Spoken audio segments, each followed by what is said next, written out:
శాంతి. బాబా ఈరోజు మురళీలో పిల్లలు చెడు సాంగత్యం నుండి స్వయాన్ని రక్షించుకోండి అన్నారు. మీరు సర్వాత్మల కళ్యాణానికి నిమిత్తమై ఉన్నారు. ముందు స్వ కళ్యాణంతో విశ్వ కళ్యాణం చేయాలి. నరు నుండి నారాయణుడిగా అయ్యేటువంటి పురుషార్థం చేయాలి అన్నారు. ఇది 14th అక్టోబర్ మురళి. మధురమైన పిల్లలు, చెడు వినకండి. ఇక్కడ మీరు సత్సంగంలో కూర్చున్నారు. మీరు మాయావి చెడు సాంగత్యంలోకి వెళ్ళకూడదు. మధురమైన పిల్లలు, చెడు వినకండి. కేవలం అదొకటే కాదు, చెడు వినకండి, చెడు చూడకండి, చెడు మాట్లాడకండి, చెడు ఆలోచించకండి, అన్నీ చెప్తున్నారు బాబా. ఇక్కడ మీరు సత్సంగంలో కూర్చున్నారు. మీరు మాయావి చెడు సాంగత్యంలోకి వెళ్ళకూడదు. చెడు సాంగత్యం అంటుకోవడంతోనే సంశయం రూపంలో ఇబ్బందులు వస్తాయి. చెడు సాంగత్యం అలవాటు అవ్వగానే మన లోపల సంశయం అనే బీజాలు మొలకెత్తుతూ ఉంటాయి. నెమ్మదిగా సంశయము పెరుగుతూ ఒకరోజు ఆ చెడు సాంగత్యానికి వశమైపోయి బాబా చెయ్యే వదిలిపెట్టేటువంటి రోజు వస్తుంది. అందుకే బాబా చెడు సాంగత్యంతో జాగ్రత్త పడండి అంటున్నారు. ప్రశ్న: ఈ సమయంలో మనుషులు ఎవరిని స్పిరిచువల్ అని అనలేరు, ఎందుకు? మనుషులు ఎవరు కూడా స్పిరిచువల్గా లేరు, ఎందుకు? జవాబు: ఎందుకంటే అందరూ దేహ అభిమానులుగా ఉన్నారు. దేహ అభిమానం కలవారిని స్పిరిచువల్ అని ఎలా అనగలుగుతాం?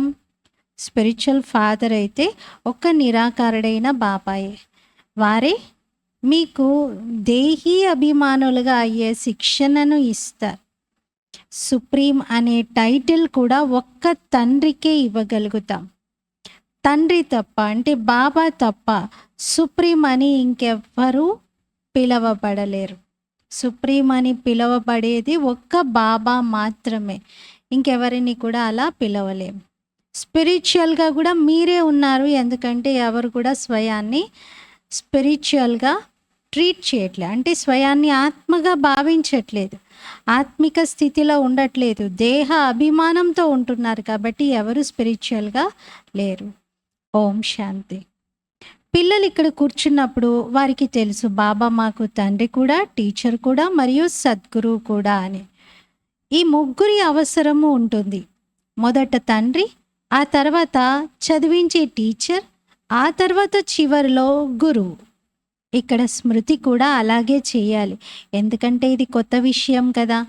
వీరు అనంతమైన తండ్రి కూడా, అనంతమైన తండ్రి అనంతమైన వారసత్వాన్ని ఇస్తున్నారు. ఇక్కడికి ఎవరొచ్చినా వారికి ఇదే స్మృతిలో ఉంచుకొని తీసుకురావాలి. వాళ్ళను ముందు ఎవరి దగ్గరికి వస్తున్నారు, ఏ తండ్రిని కలుస్తున్నారు, ఆ తండ్రి నుండి ఏం లభిస్తుంది అనేది పరిచయం ఇచ్చి తీసుకురండి అని బాబా చెప్తారు. ఇందులో ఎవరికైనా సంశయం ఉంటే చేతులెత్తండి. ఉందా ఎవరికైనా సంశయం? అనంతమైన తండ్రి మన సన్ముఖంగా ఉండి చదివిస్తున్నారు అనే విషయంలో ఒకవేళ సంశయం ఉంటే చెయ్యొద్దండి అంటున్నారు. ఇది అద్భుతమైన విషయం కదా.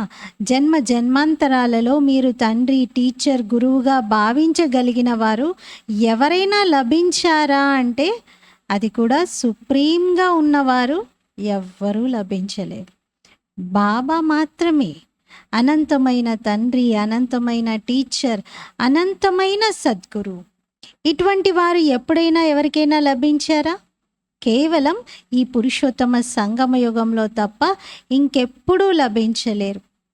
ఇందులో ఎవరికైనా సంశయం ఉంటే చేతులెత్తండి. మళ్ళీ అడుగుతున్నారు బాబా రెండోసారి.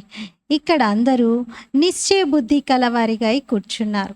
అనంతమైన తండ్రి జ్ఞానాన్ని కూడా అనంతమైనదే ఇస్తారు. అనంతమైన జ్ఞానం అయితే ఇదొక్కటే. హద్దు జ్ఞానాలైతే మీరు అనేకంగా చదువుతూనే వచ్చారు. కొందరు వకీల్ అవుతారు, కొందరు సర్జన్గా అవుతారు. ఎందుకంటే ఇక్కడైతే డాక్టర్స్, జడ్జెస్, వకీళ్ళు వీళ్ళందరూ కావాలి కదా, చాలా ఎక్కువ కావాలి. ఎందుకంటే ఇక్కడ రోగాలు ఎక్కువ, కేసులు ఎక్కువ. అక్కడైతే సత్యుగంలో ఈ రెండు ప్రొఫెషన్స్ ఉండనే ఉండవు. వీళ్ళ అవసరమే లేదు అంటున్నారు. అక్కడ దుఃఖపు విషయమే లేదు. కావున ఇప్పుడు తండ్రి కూర్చొని అనంతమైన శిక్షణను పిల్లలకు ఇస్తున్నారు. అనంతమైన తండ్రి అనంతమైన శిక్షణను ఇస్తారు. మళ్ళీ అర్ధకల్పం వరకు ఎటువంటి శిక్షణను మీరు చదవవలసిన అవసరం ఉండదు. ఒకేసారి మీకు శిక్షణ లభిస్తుంది. అది కూడా 21 జన్మల వరకు ఫలీభూతం అవుతుంది. అనగా దాని ఫలం లభిస్తుంది. అక్కడైతే డాక్టర్లు, బ్యారిస్టర్లు, జడ్జిలు మొదలైన వారెవ్వరూ ఉండరు. ఈ నిశ్చయం అయితే మీకు ఉంది కదా, తప్పకుండా అలాగే ఉంటుంది కదా. అక్కడ నిజంగా బ్యారిస్టర్ అవసరం లేదు. అక్కడ ఎవరి కోసం ఎవరు వాదించుకునేటువంటి పని ఉండదు. ఎవరు ఎవరికి తీర్పిచ్చే అవసరం ఉండదు. ఎందుకంటే అందరూ సద్గతిలో ఉంటారు. అందరూ సత్యమైన మార్గంలోనే నడుస్తారు. ఎవరికి ఏ రకమైనటువంటి ఈర్ష్య, ద్వేషము, వైరము, ఎవరితో పోట్లాట, గొడవలు ఉండనే ఉండవు. ఎవరు ఎవరిది లాక్కోవడం, దోచుకోవడం కూడా ఉండదు. అక్కడ దుఃఖమే ఉండదు, కర్మభోగము ఉండదు. తండ్రి కూర్చొని కర్మల గతిని అర్థం చేయిస్తారు. ఆ గీతను వినిపించేవారు ఇలా ఏమైనా వినిపిస్తారా? తండ్రి అంటారు, నేను పిల్లలైన మీకు రాజయోగాన్ని నేర్పిస్తాను. వారు అందులో శ్రీకృష్ణ భగవాను వాచ అని రాసేశారు. కానీ శ్రీకృష్ణుడైతే దైవీ గుణ సంపన్నుడు కదా, దైవీ గుణాలు కలిగిన మానవుడు. శివబాబా అయితే ఎటువంటి పేరును కూడా ధరించరు. వారికి అసలు శరీరమే లేదు, వారి శరీరానికి పేరు ఉండదు. వారిని తండ్రి అంటాం. బాబా అంటారు, నేను ఈ శరీరాన్ని లోన్గా తీసుకుంటాను. ఈ శరీరం అనే ఇల్లు నాది కాదు, లోన్గా తీసుకున్నటువంటిది. ఇది నాది కాదు, ఇది కూడా ఇతని ఇల్లే. కిటికీలు మొదలైనవన్నీ ఉన్నాయి వీటికి. కళ్ళను బాబా కిటికీలు అంటారు. కావున తండ్రి అర్థం చేయిస్తున్నారు. బాబా అంటారు, నేను ఈ కిటికీలు తెరుచుకొని చూస్తున్నాను పిల్లలందరినీ. నేను మీ అనంతమైన తండ్రిని, అనగా ఆత్మలందరికీ తండ్రిని. నేను ఆత్మలను చదివిస్తాను కూడా.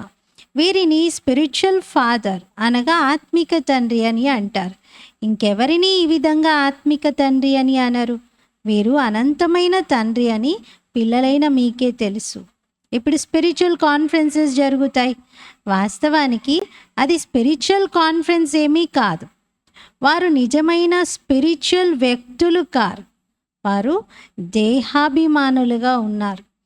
తండ్రి అంటారు, పిల్లలు దేహి అభిమాని భవ, దేహి అభిమాని భవ. దేహి అంటే ఆత్మ, దేహ అంటే శరీరం. దేహాభిమానాన్ని వదలండి.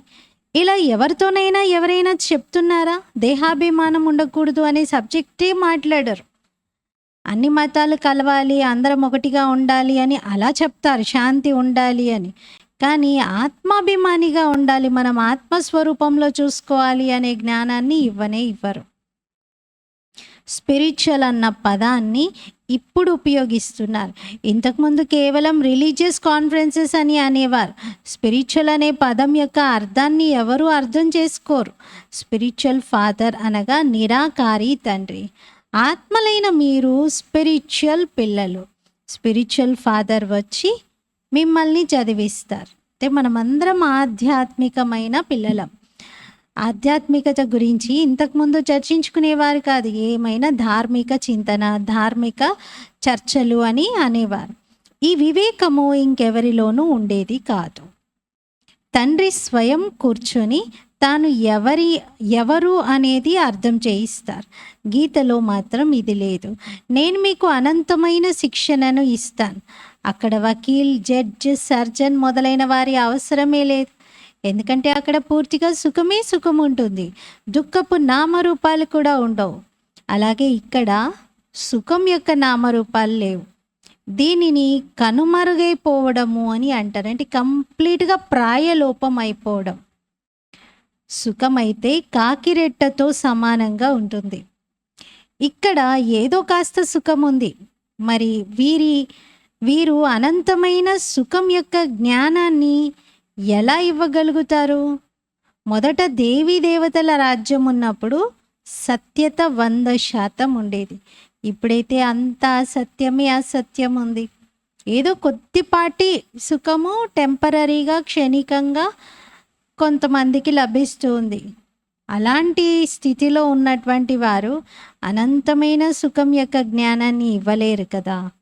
ఇది అనంతమైన జ్ఞానం. మీకు తెలుసు, ఇది మనుష్య సృష్టి రూపీ వృక్షం. దీనికి బీజ రూపుడను నేను.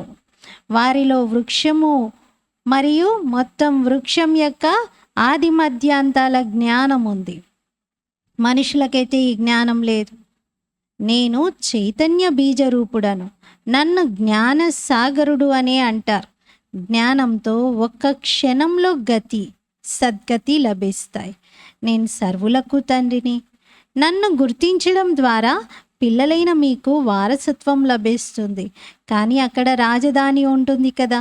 స్వర్గంలో కూడా పదవులైతే నంబర్ వారీగా ఎన్నో ఉంటాయి. తండ్రి ఒకే చదువును చదివిస్తారు. చదివేవారైతే నంబర్ వారీగానే ఉంటారు కదా. ఇందులో మళ్ళీ ఇంకే చదువు యొక్క అవసరము ఉండదు. అక్కడ ఎవ్వరూ రోగగ్రస్తులుగా ఉండరు. ఏదో పైసకు విలువ చేసే సంపాదన కోసం అక్కడ చదువులు చదువుకోరు. మీరు ఇక్కడి నుండి అనంతమైన వారసత్వాన్ని తీసుకువెళ్తారు. ఈ వారసత్వమే మన తోడొచ్చి మనకు 21 జన్మలు మన ప్రాలబ్ధానికి ఆధారం అవుతుంది. ప్రత్యేకంగా మళ్ళీ అక్కడ చదువుకొని పదవులు పొందడము, మళ్ళీ అక్కడ చదువుకున్న దాన్ని బట్టి కొంచెం హోదా తగ్గిపోవడం అలాంటివేమీ జరగవు అంటున్నారు. అక్కడ స్థూలంగా చూస్తే ఇక్కడ జీవనోపాధి కోసం సంపాదిస్తారు. అక్కడ అటువంటిది ఉండదు. జీవనోపాధి కోసం సంపాదించడము అనే విధంగా ఉండదు. అక్కడ అందరికీ అన్నీ లభ్యమై ఉంటాయి. కేవలం వారు చేస్తారు అంతే, అన్ని కర్మలు చేస్తారు తప్ప అక్కడ దేనికి లోటు ఉండదు. ఈ పదవులు మాకు ఎవరు ఇచ్చారు అన్న విషయం అక్కడ ఎవరికీ తెలియదు. అది మీరు ఇప్పుడు అర్థం చేసుకుంటారు. హద్దులోని జ్ఞానమునైతే మీరు చదువుతూనే వచ్చారు. ఇప్పుడు అనంతమైన జ్ఞానాన్ని చదివించే వారిని చూశారు, తెలుసుకున్నారు కూడా. ఈ తండ్రి కూడా మరియు టీచర్ కూడా వారు వచ్చి మమ్మల్ని చదివిస్తారు అన్నది తెలుసుకున్నారు. వారు సుప్రీం టీచర్, రాజయోగాన్ని నేర్పిస్తారు. వారు సత్యమైన సద్గురువు కూడా. ఇది అనంతమైన రాజయోగం. వారు బ్యారిస్టరీ, డాక్టరీ మొదలైన విద్యలనే నేర్పిస్తారు. ఎందుకంటే ఈ ప్రపంచమే దుఃఖమయమైనది. అవన్నీ హద్దులోని చదువులు, ఇదేమో అనంతమైన చదువు. తండ్రి మీ చేత అనంతమైన చదువును చదివిస్తారు. వీరు తండ్రి, టీచర్, సద్గురువు అని కూడా మీకు తెలుసు. వీరు కల్పము వస్తారు. మళ్ళీ సత్యత్రేతాయుగాల కొరకు ఇదే చదువును బాబా చదివిస్తారు. తర్వాత ఇది కనుమరుగైపోతుంది. అంటే ఈ జ్ఞానము అసలు ఎక్కడ కొంచెం కూడా దీని యొక్క ఛాయలు మిగలకుండా ప్రాయలోపమైపోతుంది. ద్వాపరయుగం నుండి మళ్ళీ భక్తులు కొత్తగా గీతా జ్ఞానాన్ని వారి భాషల్లో రాస్తూ ఉంటారు. కానీ ఈ జ్ఞానం శబ్దాలు, జ్ఞానం మాత్రం కనుమరుగైపోతుంది అంటున్నారు. సుఖం యొక్క ప్రారంధం కూడా డ్రామా అనుసారంగా పూర్తయిపోతుంది.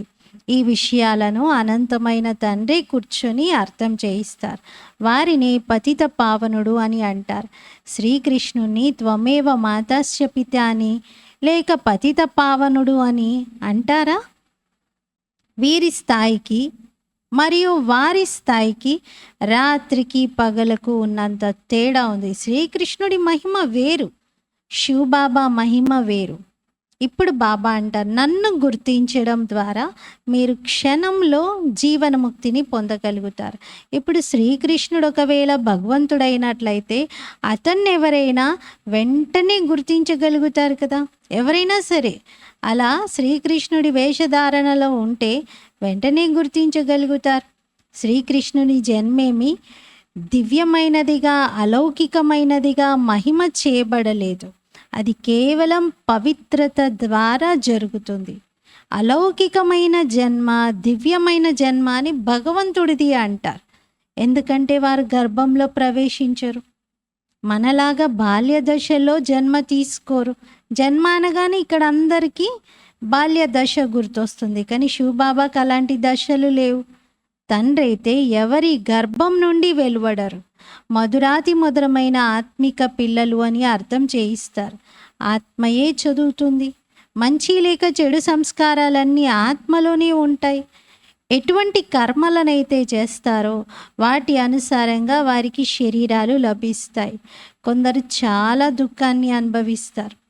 కొందరు మూగవారిగా, కొందరు చెవిటివారిగా కూడా పుడతారు. గతంలో అటువంటి కర్మలను చేశారని, అందుకే ఇలా ఫలం లభించిందని కూడా భావిస్తారు. ఆత్మల కర్మల అనుసారంగానే రోగగ్రస్త శరీరం మొదలైనవి లభిస్తాయి. ఎందుకంటే ప్రతి ఒక్కరు కూడా ఫీల్ అవుతారు, ఏ జన్మలో చేసిన పాపమో నన్నిలా వెంటాడుతుంది అనుకుంటారు. ఇప్పుడు పిల్లలైనా మీకు తెలుసు, మనల్ని చదివించేవారు స్వయంగా గాడ్ ఫాదర్, వారు గాడ్ టీచర్ మరియు గాడ్ గురువు కూడా. ఈరోజు కొత్తగా చెప్తున్నారు Baba, god father, god teacher, god గురువు. వారిని గాడ్, పరం ఆత్మ అని అంటారు. ఈ రెండిటినీ కలిపి పరం ప్లస్ ఆత్మ రెండిటినీ కలిపి ఏమనాలి? పరమాత్మ, సుప్రీం సోల్. బ్రహ్మనైతే సుప్రీం అని అనరు. సుప్రీం అనగా ఉన్నతోన్నతమైన వారు, పవిత్రాతి పవిత్రమైన వారు. పదవులైతే అందరివి వేరువేరుగానే ఉంటాయి. శ్రీకృష్ణుని పదవి ఏదైతే ఉందో అది ఇతరులకు లభించదు. ప్రైమ్ మినిస్టర్ పదవిని ఇంకొకరికి ఇవ్వరు కదా. అలాగే తండ్రి పదవి కూడా వేరు. బ్రహ్మ విష్ణు శంకర్ల పదవులు కూడా వేరు. ఎవరి పదవి వారిదే, ఒకరిది ఇంకొకరితో పోల్చడానికి, రీప్లేస్ చేయడానికి లేదు. శివుడైతే పరమాత్మ. వారిరువురిని కలిపి శివశంకర్లు అని ఎలా అనగలుగుతారు? శంకరుడేమో దేవాత్మ, శివుడేమో పరమాత్మ. ఇద్దరిని కలిపి ఎలా చెప్పగలుగుతారు దేవాత్మ పరమాత్మను? ఇరువురు వేరు కదా. అర్థం చేసుకోని కారణంగా శివశంకర్లు ఒక్కరే అని అనేశారు. పేర్లు కూడా అలాగే పెడతారు. ఈ విషయాలన్నింటినీ తండ్రి వచ్చి అర్థం చేయిస్తారు. వీరు తండ్రి కూడా, టీచర్ కూడా మరియు సద్గురువు కూడా అని మీకు తెలుసు. మనుషులు ప్రతి ఒక్కరికి తండ్రి ఉంటారు. ప్రతి ఒక్క మానవుడికి జన్మనిచ్చినటువంటి తల్లి, తండ్రి ఉంటారు. టీచర్ కూడా ఉంటారు. అయితే టీచర్ కొంత అరుదు. కొంతమందికి వెరీ రేర్ కేసెస్లో టీచర్ ఉండకపోవచ్చు.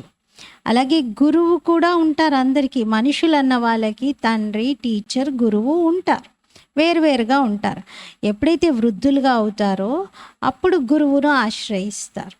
ఈ రోజుల్లోనైతే బాల్యంలోనే గురువును ఆశ్రయిస్తూ ఉన్నారు. ఒకవేళ గురువును ఆశ్రయించకపోతే ఆజ్ఞ ఉల్లంఘన జరుగుతుంది అని భావిస్తారు. ఇంతకుముందు అయితే 60 సంవత్సరాల తర్వాత గురువును ఆశ్రయించేవారు. అది వానప్రస్థ స్థితి. నిర్వాణము అంటే వాణి నుండి అతీతమైన స్వీట్ సైలెన్స్ హోమ్. అక్కడికి వెళ్ళేందుకు మీరు అర్థకల్పంగా కష్టపడుతూ వచ్చారు. కానీ దాని గురించి తెలియదు. కావున అక్కడికి ఎవరూ వెళ్ళలేరు. మరి ఎవరికైనా దాని దారి గురించి తెలుసా? దారి ఎవరికీ తెలియదు. మరి ఇతరులకు ఎలా చెప్పగలుగుతారు? ఒక్కరు తప్ప ఇంకెవ్వరూ ఆ దారిని తెలియచెయ్యలేరు. అందరి బుద్ధి ఒకేలా ఉండదు. కొందరైతే కథలు విన్నట్లుగా వింటారు. అందులో లాభం ఏముంటుంది? ఉన్నతి ఏమీ ఉండదు. మీరిప్పుడు తోటలోని పుష్పాలుగా అవుతారు. ఒకప్పుడు పుష్పాల నుండి ముల్లగా అయ్యారు. ఇప్పుడు మళ్ళీ ముళ్ళ నుండి పుష్పాలుగా బాబా తయారు చేస్తారు. మీరే పూజ్యులుగా మళ్ళీ మీరే పూజారులుగా అయ్యారు. 84 జన్మలు తీసుకుంటూ సతో ప్రధానం నుండి తమో ప్రధానంగా అయ్యారు. పతితంగా అయ్యారు. బాబా మొత్తం మెట్లన్నింటినీ అర్థం చేయిస్తున్నారు. ఇప్పుడు మళ్ళీ పతితుల నుండి పావనంగా ఎలా తయారవుతారు ఇది ఎవ్వరికీ తెలియదు. మొత్తం సృష్టిలో అందరూ పతిత పావన అని పిలుస్తున్నారే తప్ప ఎవ్వరికి పతితుల నుండి పావనంగా ఎలా అవుతాము అనేటువంటి విషయం మాత్రం తెలియదు. అందుకే బాబా అన్నారు, పతిత పావన అని పిలిచేది పరమాత్మ తండ్రిని మాత్రమే. ఇంకెవ్వరినీ కూడా అలా పతిత పావన, ఓ తండ్రి పరమాత్మ అని పిలవలేరు. మరి శ్రీకృష్ణుని కూడా పతిత పావన అని అనలేరు.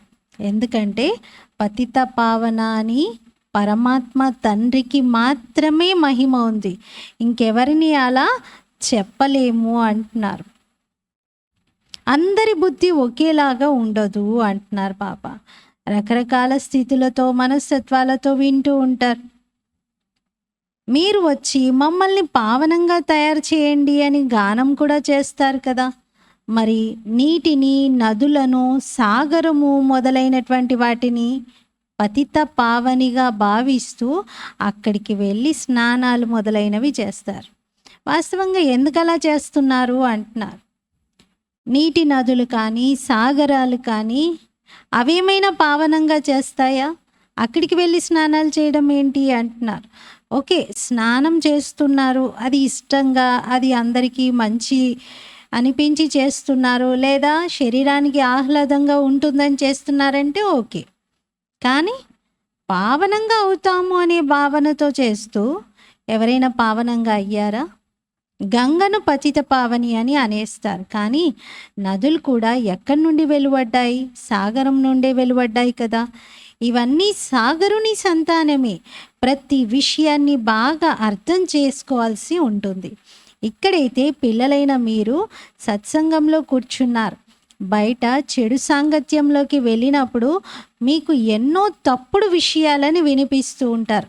ఇప్పటికీ చాలామందికి ఇప్పుడు ఈ పరీక్షలు ఎదురవుతున్నాయి. చెడు సాంగత్యం అవి ఇవి వింటారు, అక్కడిక్కడ చెప్పిన విషయాల ఆధారంగా జ్ఞానాన్ని, బాబాను చూసే ప్రయత్నం చేస్తారు. దాంతో చాలా సంశయబుద్ధిగా వెళ్ళిపోతారు. ఇక్కడ విన్న ఇన్ని విషయాలను కూడా మర్చిపోతారు. చెడు సాంగత్యంలోకి వెళ్ళడంతో ఇబ్బందులు పడడం మొదలు పెడతారు. అప్పుడు సంశయం గురించి తెలుస్తుంది. కానీ ఈ విషయాలను అస్సలు మర్చిపోకూడదు. బాబా మనకు అనంతమైన తండ్రి కూడా, టీచర్ కూడా, ఆవలి తీరానికి తీసుకువెళ్తారు కూడా. ఈ నిశ్చయంతో మీరు ఇక్కడికి వచ్చారు. అవన్నీ దైహికమైన లౌకిక చదువులు, లౌకిక భాషలు. ఇది అలౌకికమైనది. బాబా అంటారు, నా జన్మ కూడా అలౌకికమైనది. నేను లోన్గా తీసుకుంటాను, పాత చెప్పును లోన్గా తీసుకుంటాను, కొత్తది కూడా కాదు, అది కూడా అన్నింటికన్నా పాత చెప్పును తీసుకుంటాను. నార్మల్ పాత కూడా కాదు, అన్నింటికన్నా పాతది అంటున్నారు. ఈ చెప్పు అన్నింటికన్నా పాతది. బాబా ఏ దేహాన్ని అయితే తీసుకున్నారో దానిని లాంగ్ బూట్ అని అంటారు. ఇది ఎంత సహజమైన విషయం, ఇది మరిచిపోయే విషయం ఏది కాదు. కానీ మాయ ఇంతటి సహజమైన విషయాన్ని కూడా మరిపింపజేస్తుంది, అంటే మర్చిపోయేలాగా చేస్తుంది. బాబా తండ్రి కూడా మరియు అనంతమైన శిక్షణని ఇచ్చేవారు కూడా. దీనిని ఇంకెవ్వరూ ఇవ్వలేరు. ఇలాంటి శిక్షణలు బాబా తప్ప ఎవరు ఇవ్వలేరు. బాబా అంటారు, ఎక్కడైనా లభిస్తుందేమో వెళ్ళి చూడండి. ఇలాంటి శిక్షణలు ఇంకెవరైనా ఇస్తారేమో ఒకసారి వెళ్ళి చూసిరండి అంటున్నారు. అందరూ మనుష్యులే, వారు ఈ జ్ఞానాన్ని ఇవ్వలేరు. భగవంతుడు ఒకే రథాన్ని తీసుకుంటారు, దానిని భాగ్యశాలి రథము అని అంటారు. పదమ భాగ్యశాలులుగా తయారు చేయడానికి అందులోకి తండ్రి ప్రవేశం జరుగుతుంది. ఇతను మాలలోని అతి సమీపమైన మణిపూస. ఎవరు? బ్రహ్మ. బ్రహ్మయే విష్ణువుగా అవుతారు. శివ్ బాబా ఇతన్ని కూడా తయారు చేస్తారు. అలాగే ఇతని ద్వారా మిమ్మల్ని కూడా విశ్వాధిపతులుగా తయారు చేస్తారు.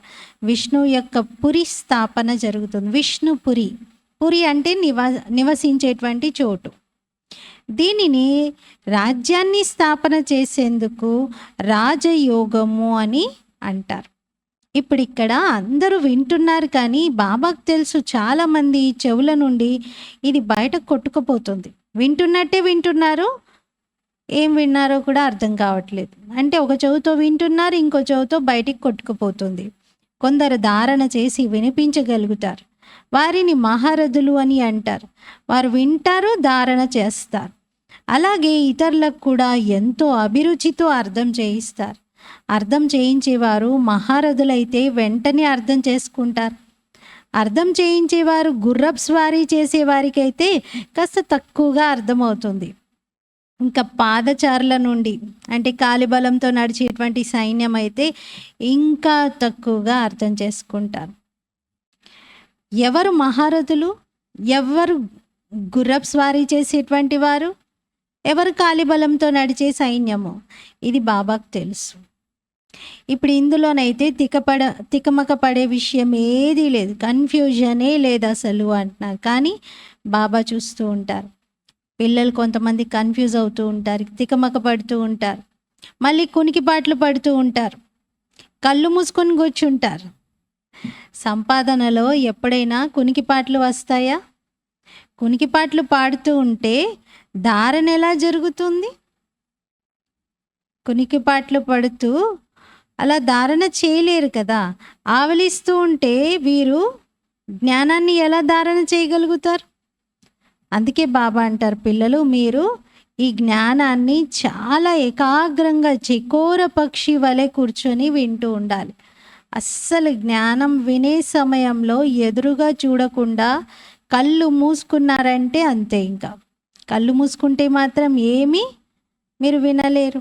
ఎందుకంటే కళ్ళు మూసుకుంటూ ఉంటే ఎక్కడెక్కడియో అన్ని విషయాలు కనబడుతూ అన్నీ ఆలోచిస్తూ ఉంటారు, ఏకాగ్రత ఉండదు. అందుకే శ్రద్ధగా ఏకాగ్రంగా బాబా వైపు చూస్తూ వినాలి అంటారు. కళ్ళు మూసుకొని అయితే అస్సలు కూర్చోకూడదు. బాబా పిల్లలకి ఎగ్జాంపుల్ ఇస్తున్నారు. వ్యాపారస్తులు ఉన్నారనుకోండి, కళ్ళు మూసుకొని కౌంటర్ పైన కూర్చుంటారా? గ్రాహకులు రావాలి అని ఎదురు చూస్తూ కూర్చుంటారు కదా. ఎంత మంచి స్థితిలో కూర్చుంటారు. ఎప్పుడు వాళ్ళు ఆవలింతలు తీయడం, కునికిపాట్లు పడుతూ ఉండడం అలాంటిదే జరగదు అస్సలు. ఆవలింత అనేది ఉదాసీనతకు గుర్తు. సంపాదనలో అసలు అలసటే ఉండదు. మరి ఆవలిస్తూ ఉంటే వీరు అలసిపోయారని బాబా అనుకుంటారు. అందుకే బాబా అంటున్నారు, పిల్లలు ఆవలింతలు ఉదాసీనతకు గుర్తు. ఏదో ఒక విషయంలో లోపల ఇబ్బంది పడుతూ ఉండేవారికి ఆవలింతలు ఎంతగానో వస్తాయి. ఇప్పుడు మీరు తండ్రి ఇంట్లో కూర్చున్నారు కావున ఇదొక ఫ్యామిలీ, పరివారం. వారు టీచర్ కూడా అవుతారు, అలాగే దారిని చూపించేందుకు వారు గురువుగా కూడా అవుతారు. మాస్టర్ గురువు అని అంటారు. కావున ఇప్పుడు తండ్రికి కుడి భుజంగా అవ్వాలి. అటువంటి వారు అనేకుల కళ్యాణం చేయగలుగుతారు. నరుడి నుండి నారాయణుడిగా అయ్యే వ్యాపారంలో తప్ప మిగిలిన అన్ని వ్యాపారాల్లో నష్టమే ఉంది. ఒకటే నరుడి నుండి నారాయణుడిగా చేసి ఈ వ్యాపారంలోనే లాభం. అందరి సంపాదన అంతమైపోతుంది. నరుడి నుండి నారాయణుడిగా అయ్యే వ్యాపారంను తండ్రే నేర్పిస్తారు. మరి ఏ చదువు చదువుకోవాలి? ఎవరి వద్దనైతే ధనం ఎంత ఉంటుందో వారు స్వర్గం అయితే ఇక్కడే ఉంది అని భావిస్తారు. ఇక వేరే స్వర్గం ఏంటి, భగవంతుడు ఎప్పుడో తీసుకొచ్చే స్వర్గం ఏంటి, నేను ఇప్పుడే స్వర్గంలో ఉన్నాను అనుకుంటారు. బాపు గాంధీజీ రామరాజ్యాన్ని స్థాపించారా? అరే, ఈ ప్రపంచమైతే పాతగా తమో ప్రధానంగానే ఉంది కదా, ఇంకా దుఃఖం పెరిగిపోతూనే ఉంటుంది. దీన్ని రామరాజ్యం అని ఎలా అంటారు? మనుషులు ఎంత బుద్ధిహీనులుగా అయిపోయారు. బుద్ధిహీనులను తమో ప్రధానులు అని అంటారు. వివేకవంతులు సతో ప్రధానంగా ఉంటారు. ఈ చక్రము తిరుగుతూ ఉంటుంది. ఇందులో బాబా ఏమి కన్ఫ్యూజ్ అవ్వాల్సిన అవసరం లేదు అంటున్నారు. మీరు దేంట్లో కన్ఫ్యూజ్ అవ్వకండి. బాబా అయితే అన్నీ స్పష్టంగా వినిపిస్తున్నారు. బాబాని మీరు ఏది అడిగే అవసరం కూడా లేదు. అన్ని బాబా చెప్పేస్తూనే ఉంటారు. తండ్రి కర్తవ్యము రచయిత మరియు రచనల జ్ఞానాన్ని ఇవ్వడం. అదైతే వారు చేస్తూనే ఉంటారు. మురళిలో అంతా అర్థం చేయిస్తూ ఉంటారు. అన్ని విషయాలకు బాబా నుండి రెస్పాన్స్ లభిస్తుంది. ఇంకేం అడుగుతారు? ఇంకేమైనా ఉందా అడగడానికి? తండ్రి తప్ప ఇంకెవరు అర్థం చేయించలేరు కూడా. మరి ఇలా బాబానే చెప్పినప్పుడు ఇంకెలా అడగగలుగుతారు? మీరు బోర్డుపై కూడా రాయవచ్చు. 21 జన్మల కొరకు సదా ఆరోగ్యవంతులుగా, సదా ఐశ్వర్యవంతులుగా అవ్వాలనుకుంటే, ఎవర్ హెల్దీ ఎవర్ వెల్దీగా అవ్వాలనుకుంటే ఇక్కడికి వచ్చి ఈ జ్ఞానాన్ని అర్థం చేసుకోండి అని. ఇలా మీ బోర్డు పైన కూడా రాయండి అంటున్నారు. అచ్చా, మధురాతి మధురమైన అల్లారు ముద్దు పిల్లలకు మాతా పిత బాప్దాదాల ప్రియ స్మృతులు మరియు గుడ్ మార్నింగ్. ఆత్మిక పిల్లలకు ఆత్మిక తండ్రి నమస్తే. हम रूहानी बच्चों की रूहानी बाप दादा को याद प्यार गुड मॉर्निंग और नमस्ते. मेरा बाबा मीठा बाबा प्यारा बाबा शुक्रिया बाबा. ధారణ కొరకు ముఖ్య సారం. ఫస్ట్ పాయింట్, బాబా ఏదైతే వినిపిస్తారో దానిని బాగా విని ధారణ చెయ్యాలి. ఇతరులకు అభిరుచితో వినిపించాలి. ఒక చెవితో విని ఇంకొక చెవి నుండి తొలగించుకోకూడదు. సంపాదన సమయంలో ఎప్పుడు ఆవలించకూడదు. సంపాదించుకుంటున్న సమయం ఇది కాబట్టి ఆవలింతలు రాకూడదు. సెకండ్ పాయింట్, బాబాకు కుడి భుజంగా అనేకుల కళ్యాణం చేయాలి. నరు నుండి నారాయణుడిగా అయ్యే మరియు తయారు చేసే వ్యాపారాన్ని చేయాలి. ఫస్ట్ పాయింట్లో బాబా మీరు సంపాదన బాగా చేసుకుంటున్న సమయంలో ఆవలింతలు రావద్దు. ఒక చెవితో విని ఇంకో చెవితో జ్ఞానాన్ని వదిలివేయద్దు. మంచిగా విని ధారణ చేసి ఇతరులకు కూడా వినిపించండి, అభిరుచితో వినిపించండి అంటున్నారు. సెకండ్ పాయింట్లో ఏం చెప్తున్నారంటే విశ్వ కళ్యాణం చేయడానికి బాబాకు రైట్ హ్యాండ్గా అవ్వండి. అలాగే మీరు లక్ష్యం తీసుకోండి నారాయణుడు అవ్వాలని, ఇతరులను కూడా తయారు చేయండి అంటున్నారు. వరదానం,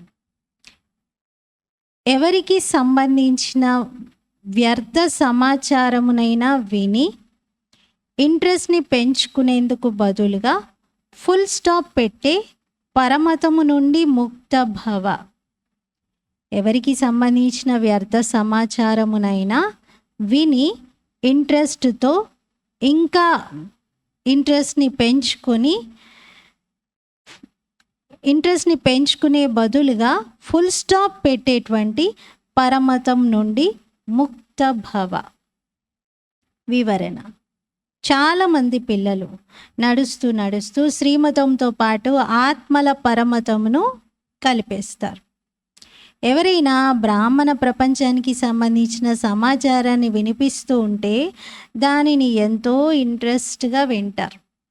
వారు చేయగలిగిందేమీ లేదు అందులో, కానీ దానిని వింటే ఆ సమాచారం బుద్ధిలోకి వెళ్ళిపోతుంది. వాళ్ళు ఏం చేసేది లేదు, వాళ్ళకి సంబంధించింది కూడా కాదు, అయినా కూడా వింటారు. వినడంతో అది బుద్ధిలోకి వెళ్ళిపోతుంది. అప్పుడు ఇక టైం వేస్ట్ అవుతుంది. అందుకే బాబా ఆజ్ఞ ఏమిటంటే వింటూ కూడా వినకండి. ఒకవేళ ఎవరైనా వినిపించినా కూడా మీరు ఫుల్ స్టాప్ పెట్టండి.